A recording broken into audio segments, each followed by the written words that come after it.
Chess king অর্থাৎ দাবা খেলায় বিশ্ব দাবা প্রতিযোগিতায় প্রথম স্থান অধিকার করেছে ডি গুকেশ, যিনি ভারতবর্ষের চেন্নাইয়ে বসবাসকারী।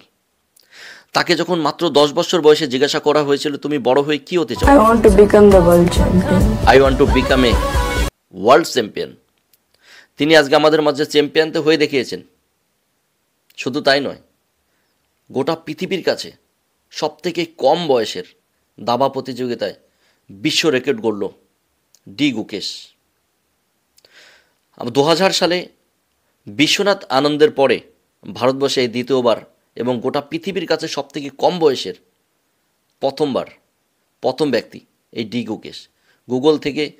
গুগলের সিও সুন্দর পিচাই তাকে কংগ্রাচুলেশন জানিয়েছেন এবং এই ডি গুকেশ আমাদের ভারতবর্ষকে একটু নতুনভাবে রিপ্রেজেন্ট করে আমাদের সবাইকে গর্বিত করেছে।